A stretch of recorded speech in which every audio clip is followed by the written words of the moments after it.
And when I say this will absolutely change your perspective,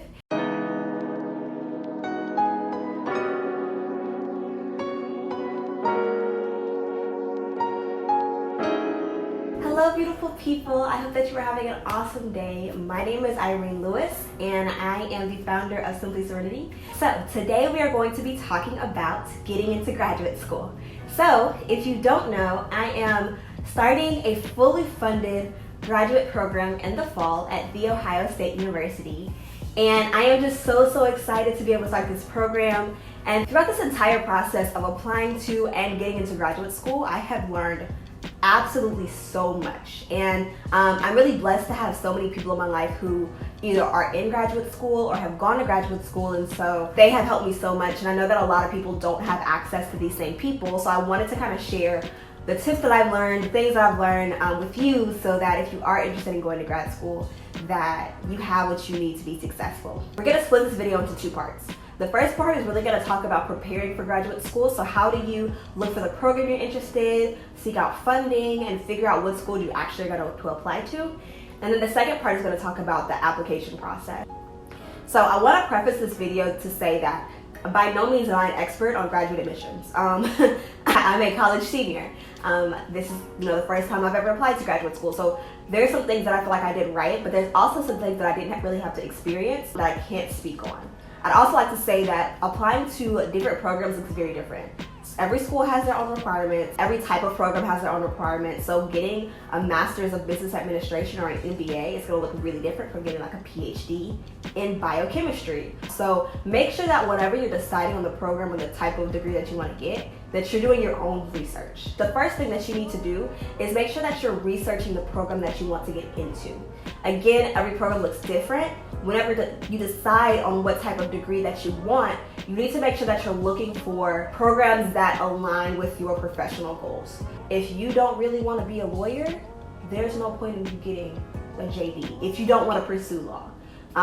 If you don't want to, for me, I thought that I wanted to pursue a degree in science, and I learned that I didn't. And so I had to backtrack and figure out what degree did I actually want to get before I figured out what schools I was applying to. So look into the programs, look into how that degree can directly contribute to whatever career goals you have. If you don't feel like getting a PhD is important for your career goals, then don't get a PhD. Or if you really want to get a PhD, do it. But make sure that you're applying to the program based on whatever decision is best for you. Number two, reach out to faculty. So now that you've found the degree program and you found schools that offer that degree program, go through the schools and look up different faculty members. 9 times out of 10, you're going to be working a lot closely with professors than you did in undergrad. So instead of just taking somebody for a class, your advisor in grad school is going to be who you are like a spoon coon tight with. You need to make sure that you are finding programs that have professors that are doing what you're interested in doing. So what I did was I thought about my interests. My interest is specifically around food access policy. I started just looking into different programs, going to the faculty page under that department and scrolling through and clicking on every professor and read through what their research focused on. Some people's research kind of aligned with what I wanted to do. Some people's research really aligned with what I wanted to do, and then some people didn't align at all. So then when I found the people that I felt like aligned most closely to my interests, I started to write down their emails and just reach out. Hey, my name is Irene. I am looking to apply for admissions for the fall of 2020. I was wondering if you could make out some time to talk about your research and what your program has to offer. And when I tell y'all, professors and faculty members love talking about what they want to do. It's insane. I mean, they spend their entire life and career studying it, and you'd be surprised how willing that they are just to talk to undergraduate students who are interested in the program about what they do. Once you reach out to faculty and maybe set up some calls with them, that's when you can really get a feel of how much that person can align with you and how helpful you think that person is in advancing your career. So there was one faculty member that I reached out to that never got back to me. That's fine. But again, like responsiveness was something that's really important to me. Another faculty member I reached out to, I really liked talking to him. He was really cool, but our ideologies didn't match up a lot. When you are talking to faculty members, do not forget to ask about funding opportunities. Again, I'm going to graduate school for free, but that's not because somebody just decided to put some money in my pocket. I had to reach out and really ask and be intentional about seeing what funding was available.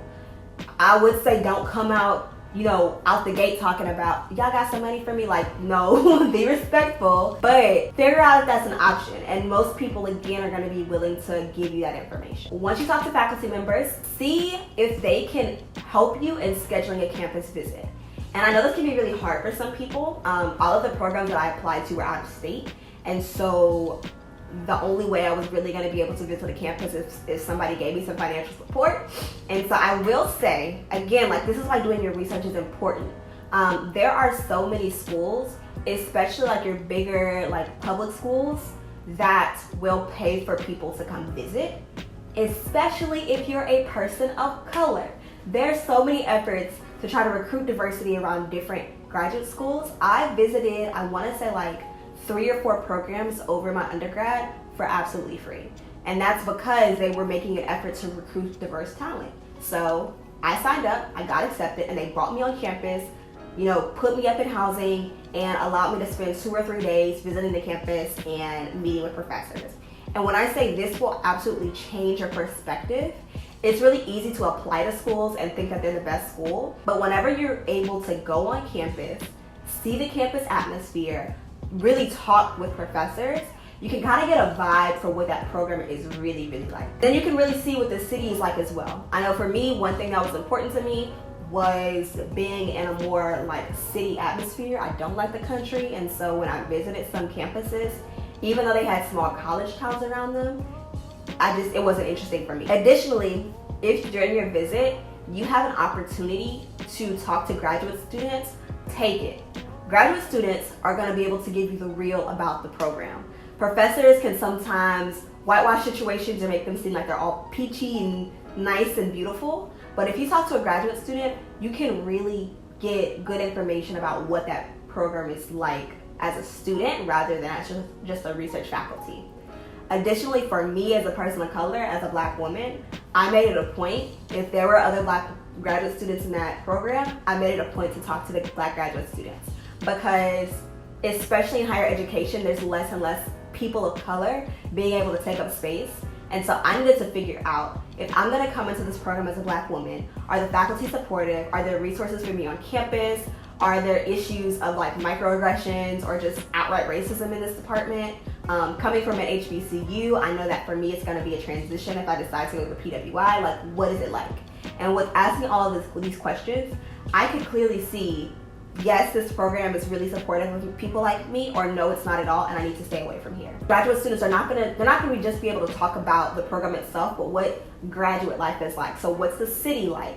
Are there different professional opportunities to network with people in your field? What resources are in place? Where can I stay whenever I move? Like, what is there available to me? And these are all important parts of your graduate experience, because no, you're not just a student.